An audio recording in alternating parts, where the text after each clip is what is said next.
अस्सलाम वालेकुम nine class. बेटा उम्मीद है आप सब घर में खैरियत से होंगे। मेरा नाम फरहान अहमद है। ऑनलाइन लेक्चर्स क्लास 9 फिजिक्स में हमारा टॉपिक चल रहा है motion of artificial satellite, lecture number 4।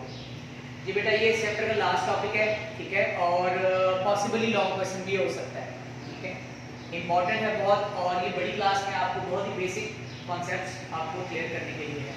चलिए टॉपिक स्टार्ट करते हैं। बेटा इस टॉपिक में हमने ये फाइंड आउट करना है कि एक जो सैटेलाइट है वो अर्थ के गिर्द जो सर्कुलर मोशन में है, ठीक है, एक सैटेलाइट जो अर्थ के गिर्द सर्कुलर मोशन में है वो कितनी वेलोसिटी से घूम सकता है, घूमता है, ठीक है। तो इसके लिए हमें डेरिवेशन जो है ना यहाँ पे प्रूफ करनी है।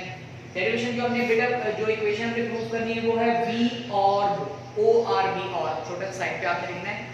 और तो मतलब है ऑर्बिटल, मतलब वो जिस सैटेलाइट जिस ऑर्बिट में घूम रहा है, जिस शेल में घूम रहा है, जिस एक स्पेसिफिक रूट पर घूम रहा है, उसमें उसकी वेलोसिटी मतलब मीटर पर सेकंड में उसकी वैल्यू कितनी है, ठीक है, या किलोमीटर पर आवर में उसकी कितनी वैल्यू है जी। इसलिए हमने इक्वेशन प्रूव करनी है under root GH into R plus H. इसमें GH क्या है, उस सैटेलाइट पर जो हाइट होगा, जो ग्रेविटेशनल एक्सेलरेशन होगी बेटा वो कहलाएगी GH, यानी gravitational acceleration on that height, मतलब उस हाइट के ऊपर।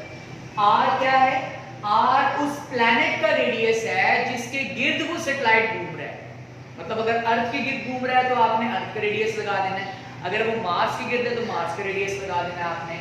Height, what is the height, जैसे मैंने पिछले टॉपिक में आपको लेक्चर 3 में h के बारे में बताया था, इट इज द ऑल्टीट्यूड, ठीक है, इर्तिफा है ये, जो कि उस सैटेलाइट की हाइट है सतह समुद्र से या जमीन की सतह से, ठीक है।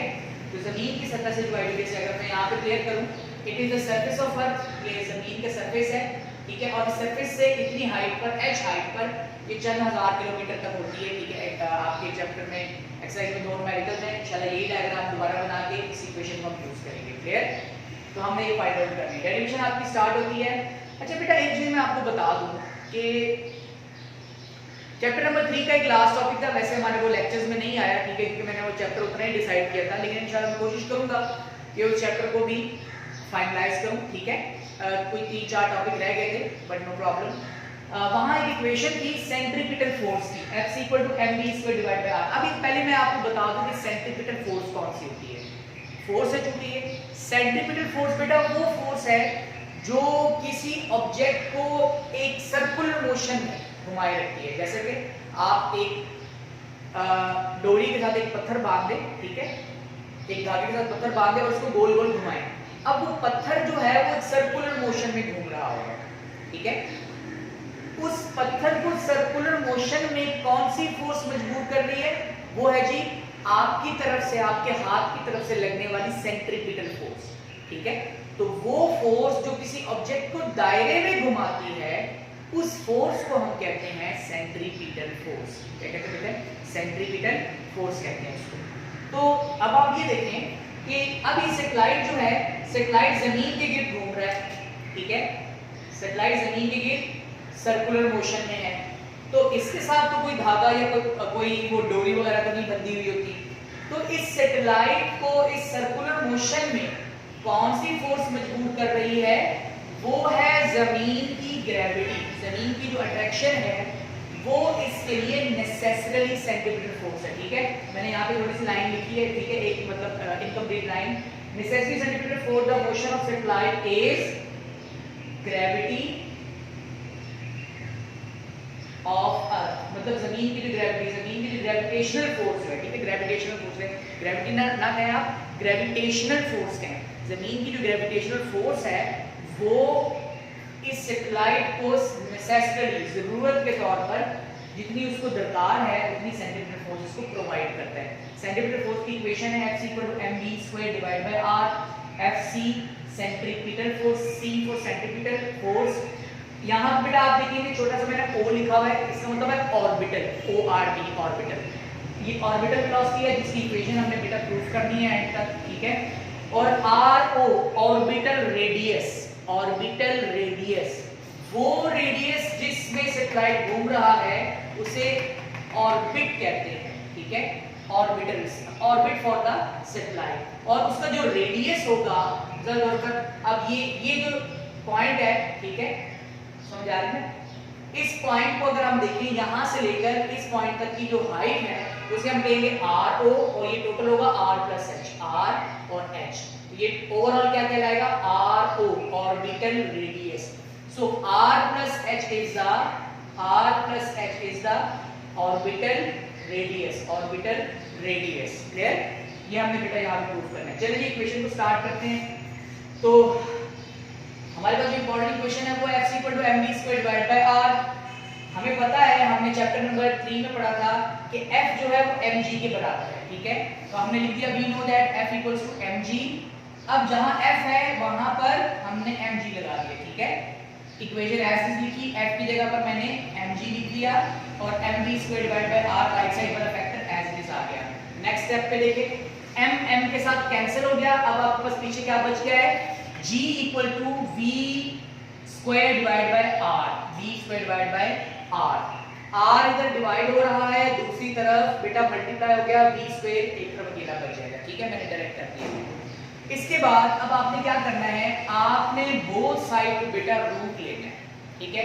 आपने लेफ्ट साइड पर भी रूट लेना है, आपने राइट साइड पर भी रूट लेना है, ताकि आप इस स्क्वायर से निकल जाए, ठीक है? यहां से आप बड़ी सिग्मा हो जाए। चलिए, square root on both side v² √ gr * √। अब हमने आगे क्या करना है?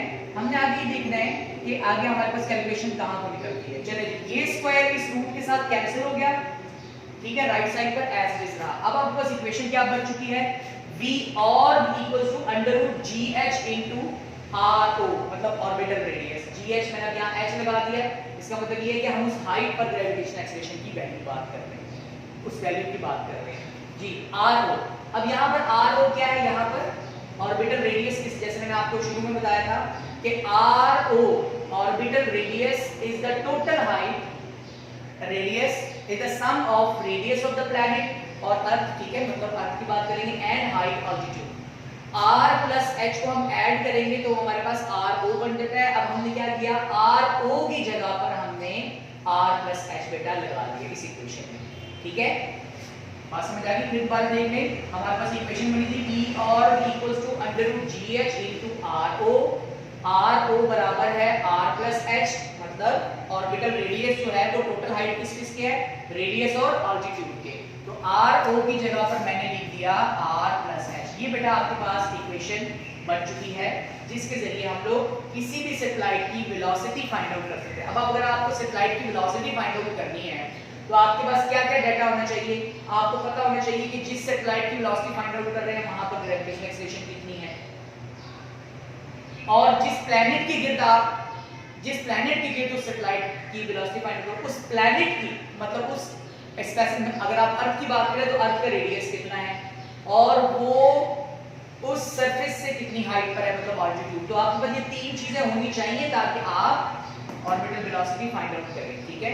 जब हम न्यूमेरिकल्स करेंगे तो वहां पे मैं इसी इक्वेशन को यूज करूंगा, सेम डायग्राम बनाऊंगा और दोबारा आपको डिटेल में ये सारी चीजें बताऊंगा, ठीक है? बेटा बहुत इंपॉर्टेंट है, एक चीज मैं आपको मजीद बता दूं कि जितना ज्यादा आमतौर पर ये देखा गया है कि ये जो हाइट है ये जितनी ज्यादा होगी ग्रेविटेशनल एक्सेलरेशन की वैल्यू उतनी ही कम होगी, जैसे कि हम लोगों ने वेरिएशन g विद ऑल्टीट्यूड के अंदर भी हम लोगों ने ये क्लियर कर लिया था।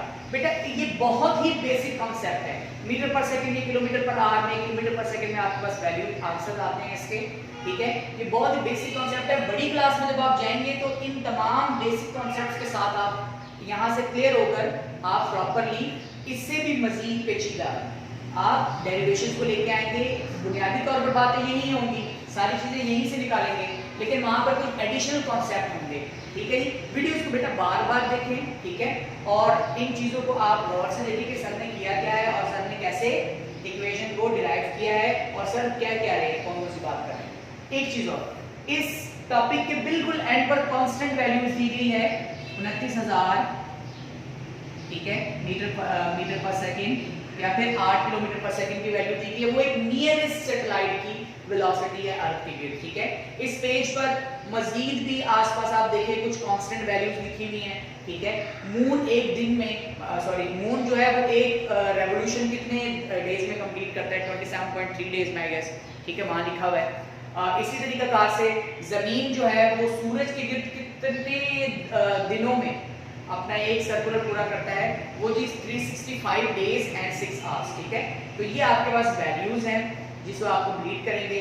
तो ये टाइम, क्योंकि अब मैं यहाँ पे टाइम का भी जिक्र कर रहा हूँ, तो वहाँ आप बड़ी क्लास में जाएंगे तो आप ये भी फाइंड आउट करेंगे कि कितना टाइम लगेगा, ठीक है, उसे एक सर्कल कंप्लीट करने में। तो बेसिक कॉन्सेप्ट बेटा यही है, वीडियो को बार बार देखें और आपकी जो वर्कशीट होगी उसमें आपको यही क्वेश्चन आएगा, explain the motion of artificial satellite. फिर आपके पास वहाँ पर स्पेसिफिक एरिया में आपने इस डेरिवेशन को एज इट इज बेटा प्रूफ करना है, जैसे मैंने व्हाइट बोर्ड के ऊपर प्रूफ किया हुआ है।